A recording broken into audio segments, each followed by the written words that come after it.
Hello, world. My next guest is a dynamic senior marketing leader, consistently recognized for her ability to blend creative vision with data-driven insights. Brace yourself for a show-stopping episode with the none other Chelsea Lassen, senior marketing manager at Chili Piper. Chelsea, are you ready to get radically transparent with me? Wow, what an intro. Yes, absolutely. Amazing. So I feel like for most of our listeners, when I say the brand Chili Piper, everybody goes wild. We see what you do on social media. It's phenomenal. You have fantastic marketing, and I know we're going to get into all of that. But before we do, I thought we would kick off with a question around if you could just dive in for those that might not know Chili Piper, what value do you bring to your customers? Yeah, absolutely. I think the simplest way to explain it is that we help revenue teams stop leaking pipelines. Instead of waiting hours or days for a meeting to be booked after a form fill, it will route and schedule instantly. So it's kind of like the bridge between demand and pipeline. Um, think about it this way, like if your lead's first impression from you is radio silence, it's not a pipeline problem, it's a brand problem first and foremost. So in reality, like I think that we're solving a really overlooked brand problem, like how your follow-up feels. It's that moment after a prospect raises their hand that's like really make it or break it. And, if they're met with silence or friction, then they're going to think that their business isn't important. So with our product, allowing your prospects to get scheduled and just feel important as fast as possible helps build trust. And that trust compounds into revenue. Absolutely. Absolutely. And I laugh because, right, being in marketing for so long, we know that when the leads are good, sales gets the credit. And we also know when the leads aren't great, it's the Hunger Games. So I'm smiling hearing what your product does because I'm like, wow, this could be so helpful. Now, that does lead me into, right, being a marketeer. What is keeping you up at night professionally these days? I have three things. The one I'm gonna list, but I feel like everybody talks about it, so then I'll go into the other two. But the attribution obsession, I mean, I feel like that's like the tale as old as time with a problem that we all have, but it kills creativity. And, when we spoke a couple of months ago, we talked a lot about how much I love social media and it's this powerful signal gathering tool, but so many CMOs or CEOs deprioritize it because it's really hard to attribute directly unless it's paid.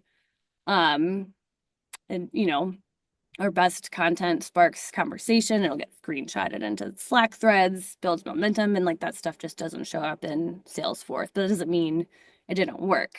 Um, there are a lot of people who are a lot smarter than me about that topic, though, who can dive in Yeah. more. Listen, it definitely keeps me up at night as well because the value of social, especially in 2025, it's like we all know that social has become the anchor of B2B marketing, but still, it's not always so easy to tie social attribution back, to understand the full journey. That's why we have Octopus, right? Shameless, Yeah. but it does keep people up at night. And then what do you do with all of these signals? How do you make something of it? Yes, exactly. I have two more things to rant about, if Yeah, that let's is rant. okay. Rant away. Um, there is AI everything. I love AI. It is so helpful, but I feel like is it's making us forget how to think for ourselves. And so like I just worry that like we will lose our ability as humans to differentiate from each other. I don't know. Do you ever feel that? I think it's interesting. So the way I see I am obsessed with it because I see in my role that it really helps me do things faster. But I do think Totally. that it reminds me of analytics. Okay, hear me out. Yeah, But yeah. when you look at analytics for a marketing campaign or like social media, right? You can look at these analytics. Um, but if you don't know what they mean, right, it's useless. And I think same thing for like AI. So you can plug in all of these prompts into AI. And if you don't have the critical thinking ability to be able to decipher fake news, or like if you read something back and you can't understand, like that doesn't actually make any sense, and you can't kind of take it and like and mold it, I feel like then that's where we're going to lose the battle with AI. Like I feel like the next generation of marketers not only going to have to be master prompters, if you will, but they're going to have to be AI literate and understanding when, AI is spitting back. Let's say if you're using it to help write a blog or find facts, or, maybe you're using it for messaging and positioning, whatever you may be using it for. If you're not able to decipher and be AI literate in what it's spitting back to you, I think that's what would make me stay up at night. So I'm very conscious that I always, when I'm plugging things into ChatGPT, I treat it like an intern delivering work back and like really going through it to make sure that it makes sense, reading it out loud to myself, right? That is that actually accurate? Yeah, I don't know. I feel like when the internet was first a thing, people probably had these same types of conversations. So, hopefully we'll overcome this and it's not going to be something that just makes us a bunch of, dummies that only can spit out what ChatGPT says. But I definitely still lay awake worrying about it at night. Um, but then the last thing that's really been sitting with me, it's been on the back of my mind for a while. And then Sarah Reese from Orem called this out on a LinkedIn post a couple of weeks ago. So it's like really top of mind right now.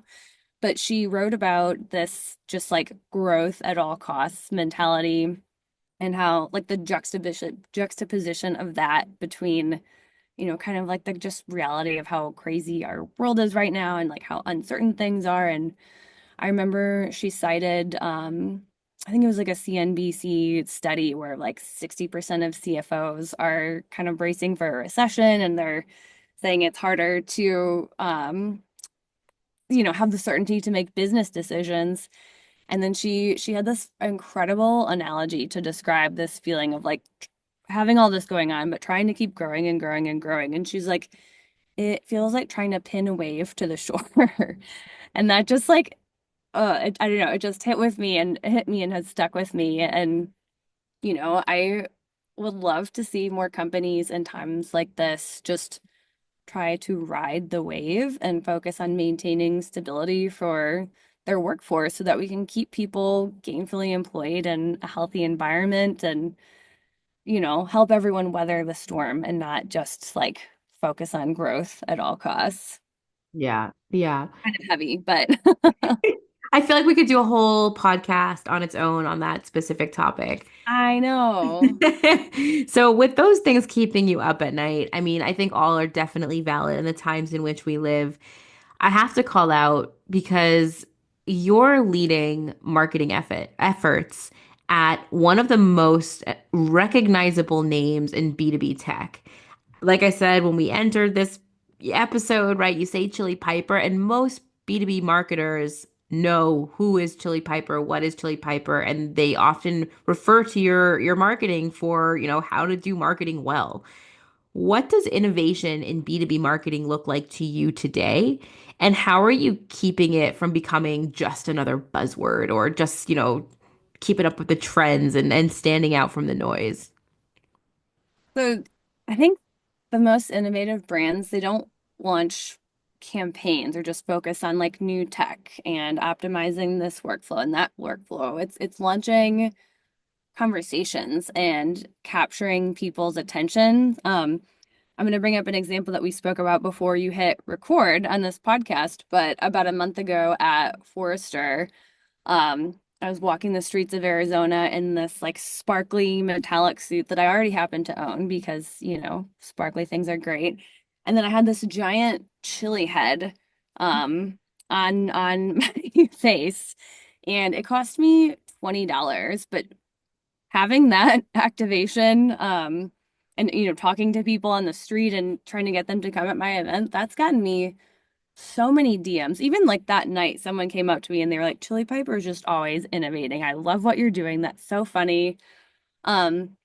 Another person sent me a message the next morning and said that there were like 10 or 15 different people talking about this chili head that he like at the conference the next morning.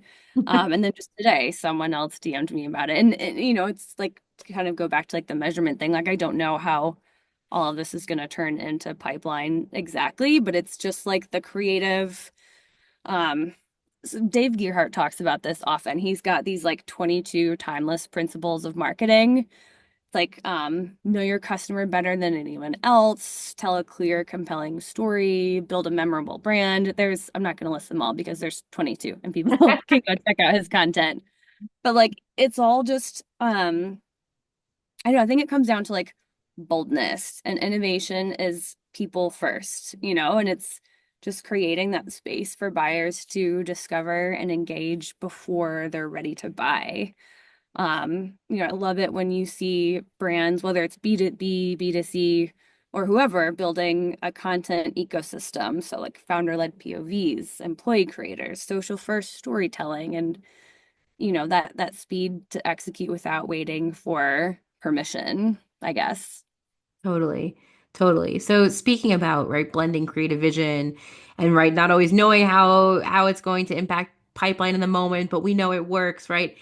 How do you strike that balance in your day-to-day work and the risks that you're taking? And which side do you lean on more when things, get tough or uncertain? Are you finding yourself like in times like these more data-driven? Are you finding yourself going more with the bold creativity? That's a great question. I definitely lean more on the creative side, but I think you definitely need both.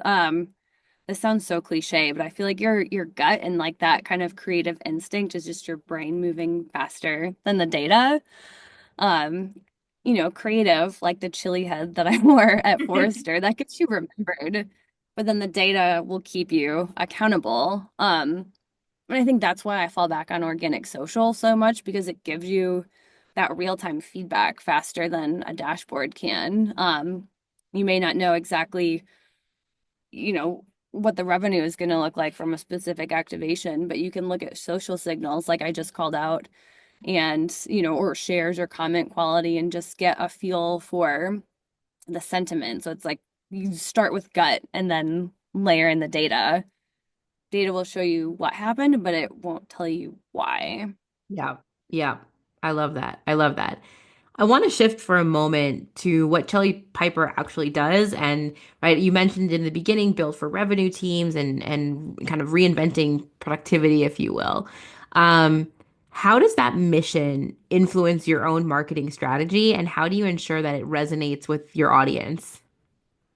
Ooh, good question. So we try to live our brand promise internally as well. Move fast, reduce friction, create delightful experiences like Chili Palooza, which we'll probably talk about in a minute here. And if it doesn't help our customers move faster or feel better, then it just doesn't make the cut. And, we've got a really lean team. And so sometimes you just kind of have to make those like quick gut decisions, like I was just talking about. And this shows up in how we test content, we launch quickly, build momentum around what resonates. We share Slack threads across sales, marketing, and CS, constantly experiment, and we have a moment like Chili Palooza, this really big event that we pulled off in Arizona at the beginning of March. It's something that the whole company will rally around, and it's about our brand just making things seamless and buyer friendly, and our marketing has to feel that way as well. Absolutely. So, what is, can you explain just what is, just get us up to speed? Yeah. Yeah. Okay. So Chili Palooza is this crazy event that we did back in March.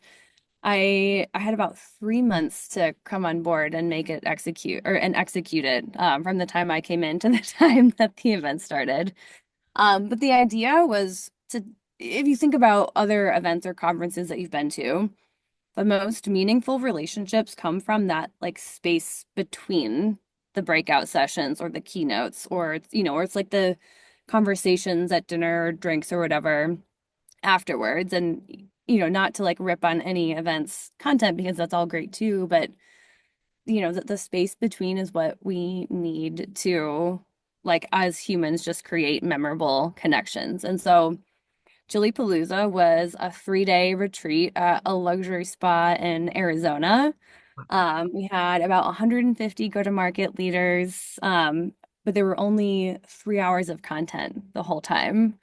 Um, the first day, everybody came in and it was a big welcome party. We had to unfortunately move from the pool to just like the main restaurant inside because of weather. Um, Alina gave a really, Alina, our CEO, gave a speech at the beginning about, take off your corporate masks. This is all about connection.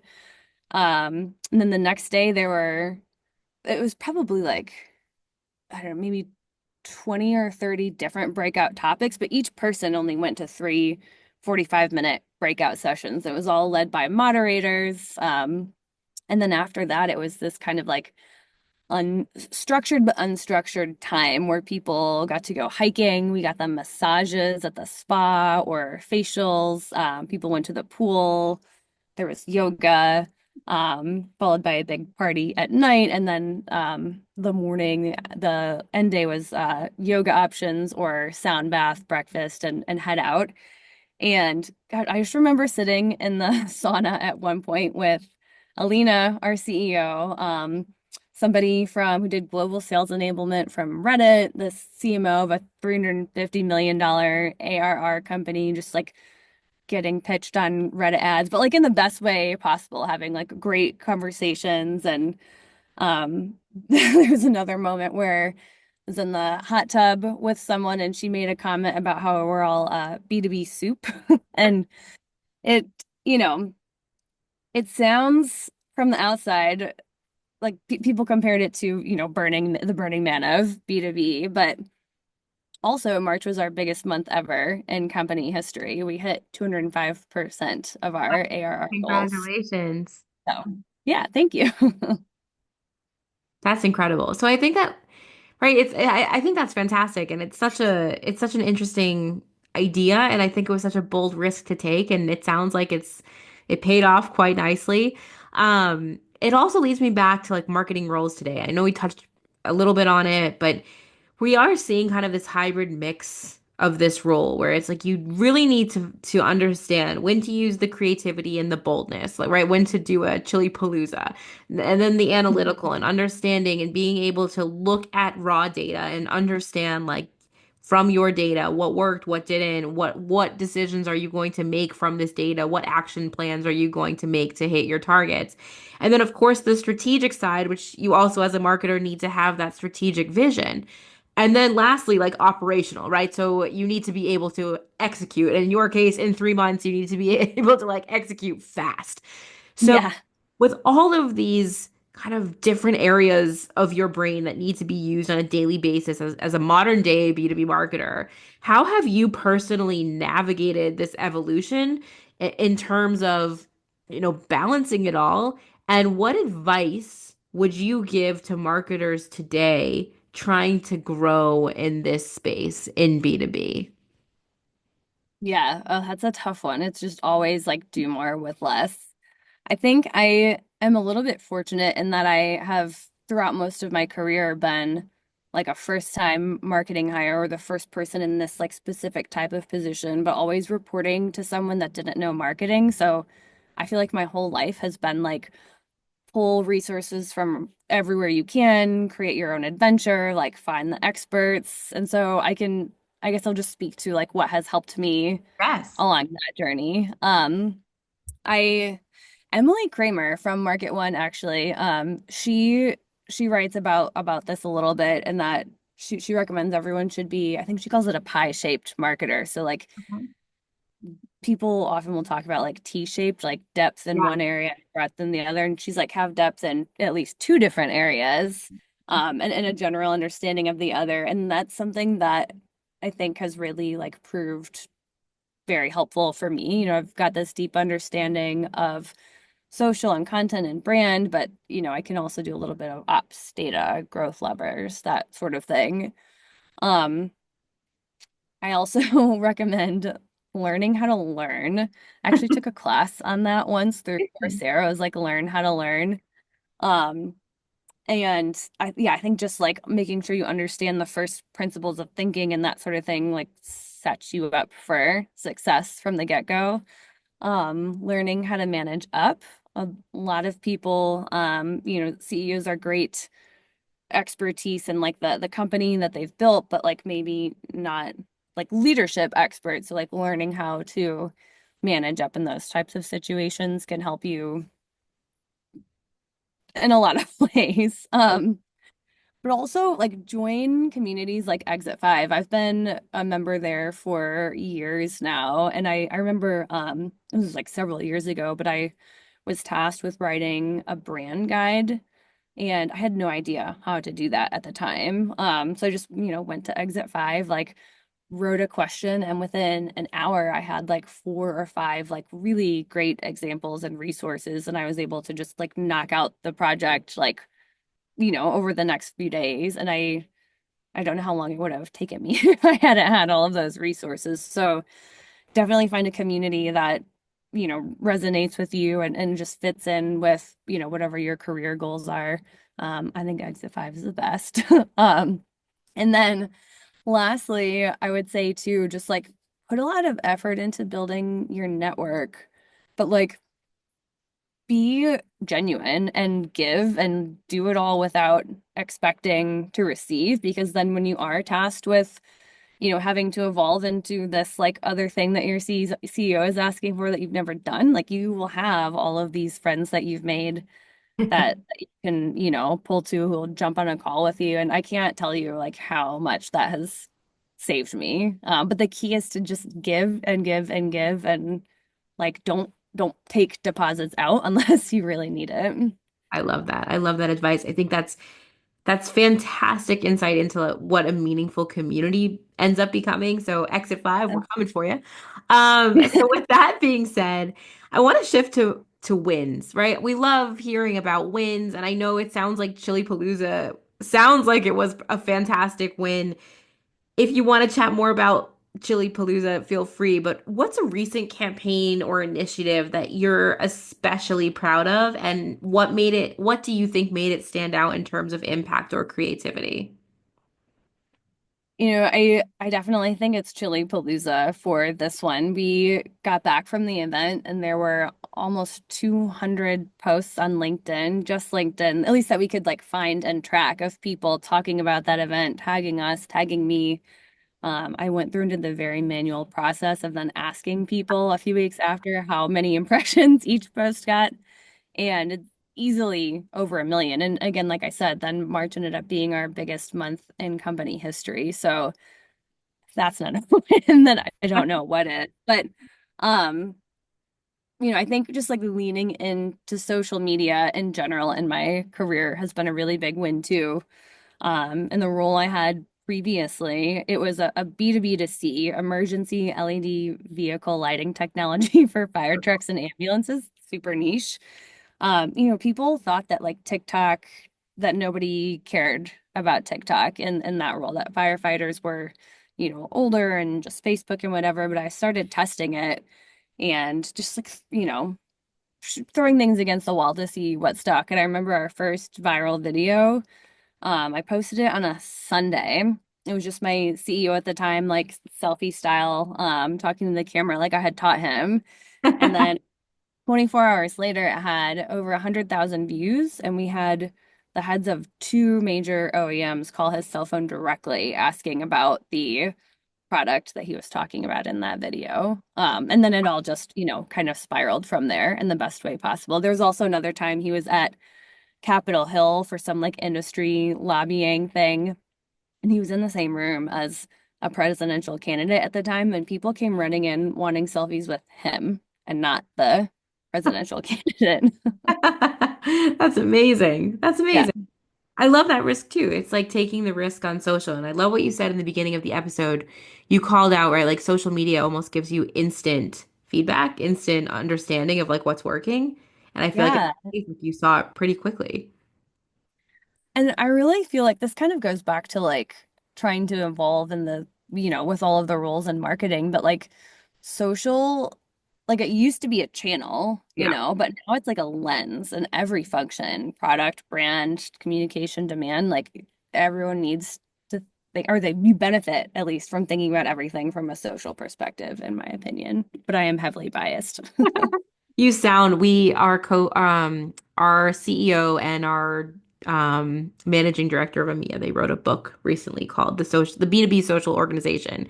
And Ooh. it's all about what makes a mature organization in terms of social media. And what you just said now to me, I'm like, oh my gosh, this is exactly what the book is about. So highly I recommend gotta going read off it. that. Yes. All right. Winding down, I have two more questions for you. One is Cool. if you could share one mindset that's completely shifted and has helped you thrive as a B2B marketer, what would that be? Ooh. Okay.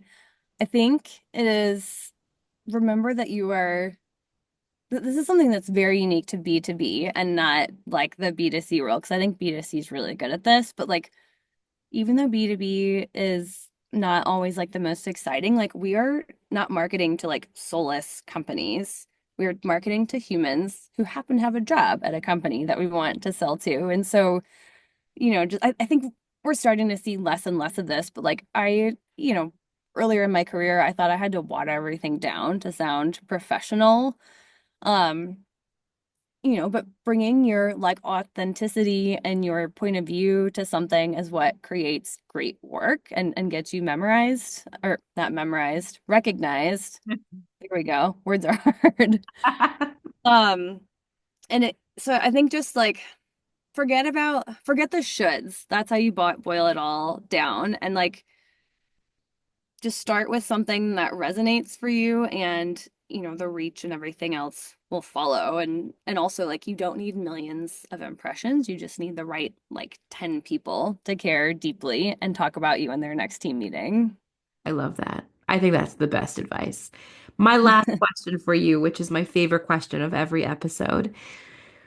Chelsea, we can go on LinkedIn and learn so much about you. We love your posts. We love what you're doing across social. What's one thing that you can actually share about yourself that we can't learn from looking at your LinkedIn profile or asking ChatGPT?